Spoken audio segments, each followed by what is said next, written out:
there is a section about the installation of Docker, which is basically just referring to their website and proceeded from there. So if you go there, you can see it's a straightforward process. There's a binary that you can download and install, which will give you that little thing here. So there's I'm here logged in into the Docker registry, which is dockerhub.com. You can make an account there because I think you will definitely need it for the final exam. So I can log in. So here are the container images. So Docker installation. Next thing is working with Docker containers. For those of you who have not been playing with Docker so far, we can cover a few of the basics here.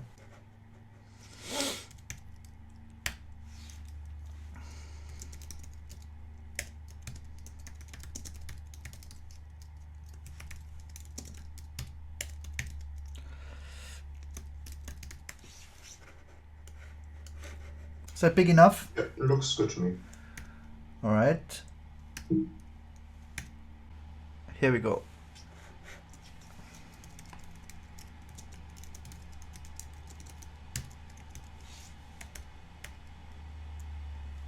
All right. That's perfect. Good. Let's go ahead. So starting a container, we're covering Docker basics here. The first command is rather simple. So we start a container. Can't find the container image, so it pulled the container image. In this case, I already had a container image, but it didn't find. It didn't find the one with the tag latest. So it pulled another a version of it. Here the pull is complete, which means basically that maybe there was a cached version of it and it only pulled the last layer. It downloaded new image from busybox.latest and then executed the container, which did nothing but printf hello world. So what is the busybox image and what happened here? We basically told Docker in one of the recent versions they changed the structure of the commands at the command line. So in prior versions there was only docker run. Now it's docker container run.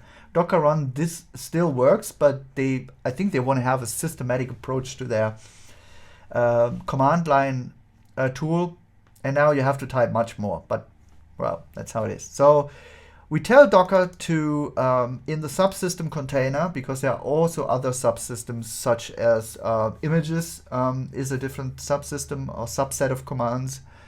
And you can also create volumes and networks. Docker is more than just running a few containers. You can also do things that you could do with Kubernetes, with Docker. There's Docker Compose, there's Docker Swarm, but this is all out of scope of this training. So yeah, we tell the Docker container subsystem to run an image with the image name busybox. So it's not a container name, it's the image name we are referring to. And yeah, we refer to by a name only, not a username. And we tell then to execute the command printf within the container. And the parameter for printf is hello world. So far this is like simple. So Docker image ls. Oh, there's a lot of images. Yeah, I've been playing around quite heavily. So we deleted. What's the rm? Yes. There's still a container using it. So docker image ls would be the new command of it. So there are images. I want containers. So there is no container. But when I try to delete the container image, it basically says I must force it because there's still a container. So I can say give me all containers, and you can see that there are a lot of terminated containers.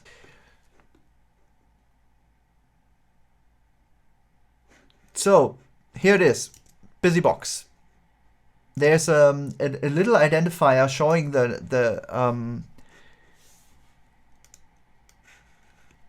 providing the identity. So if I stretch that window, it becomes a little easier to read.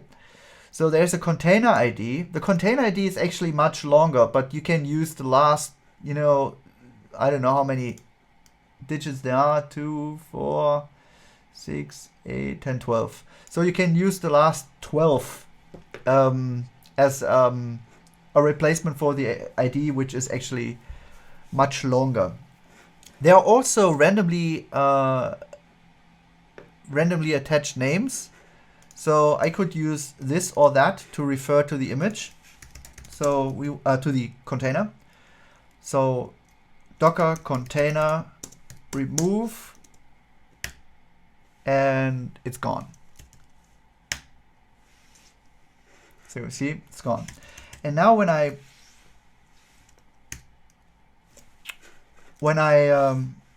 remove BusyBox image, the BusyBox image, it delete the BusyBox image. All right. I will execute the command again.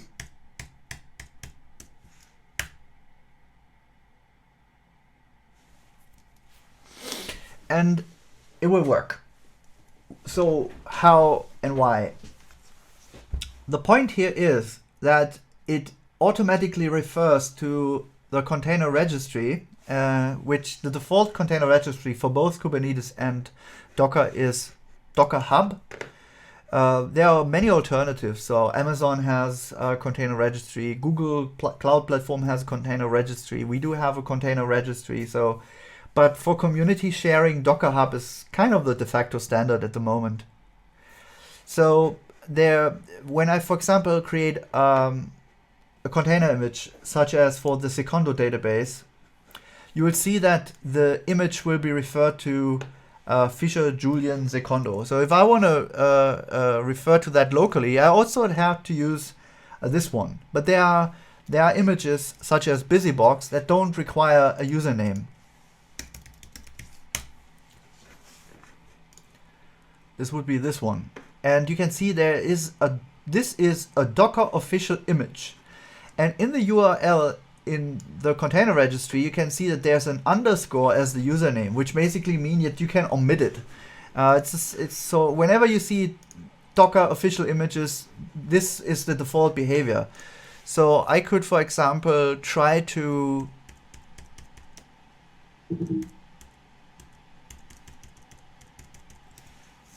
here it was.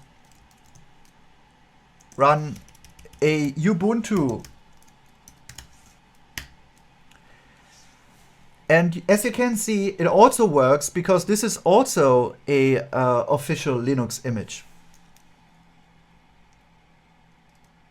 You can also see that it was pretty fast, so much faster than a virtual machine. You can see that their layers already exist. So what happens here? It basically means that a container image is based on layers. If you look into overlay.fs, you'll have a file system, and the deviations from the underlying layer is stored on a subsequent layer. So you could have a file 1, existing on the base layer, and the layer number 2 modifies that file. It's still file 1, but it has different content. So the base layer still contains the original file, and the second layer just overlays that file. this is true also for deletions. So you can have an additional layer on top of that, layer 3, deleting file number 1. So overlay FS.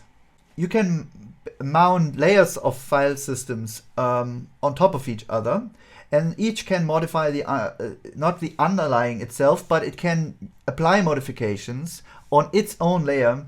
You can create, delete files by layering them.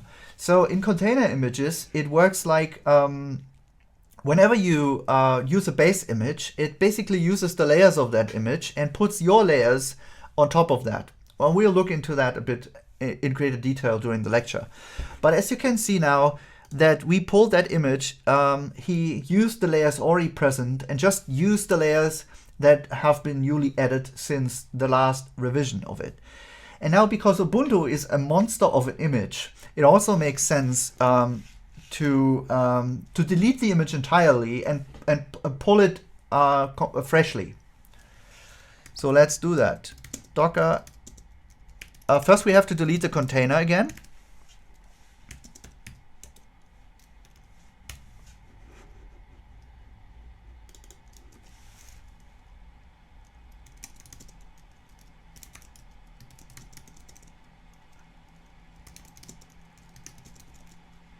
And then we delete the image.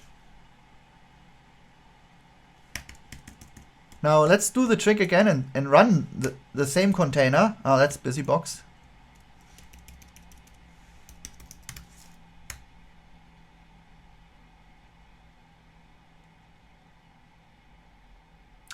Yeah, it didn't really delete the cache.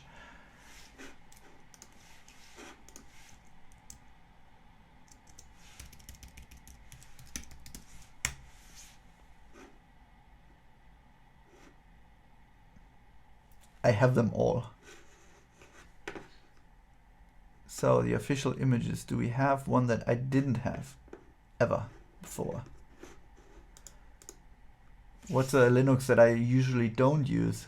Fedora, maybe. Let's give it a try. Is there a Fedora? All right. So now you can see if you use a more heavyweight image.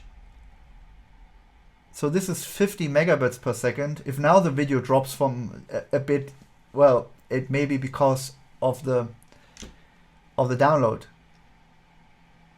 So even that was rather fast. So the point is, if you use very, very large images, the initial cold start of a container on a node where the container image has not been used before may be much longer, seconds, even minutes, if in contrast to those nodes where the container image is already cached locally. So that's the point to take away here. Back to the training. So what happened? We downloaded the image, we started the image executed the command we passed in, and the container terminated. You've seen that there was still something left because we couldn't delete the image because there was still a reference to the terminated container. So we needed to delete the terminated container in order to delete the image. So that means that you have to tidy up sometimes if you want to keep your system clean. I don't think that you'll have to do it yourself, but it's just, the point is the container is terminated and you do not rerun the container, that particular container, but you start another one. So if I just do that again and again and again,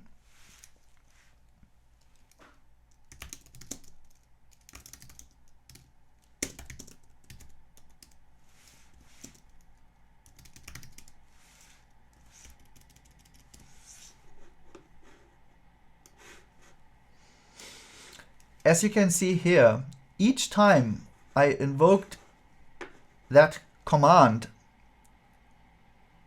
a new container has been created. And that means entirely new, in the sense that there wouldn't be any persistency in that container. Container It has been started, executed printf, terminated. New container, new printf, new termination.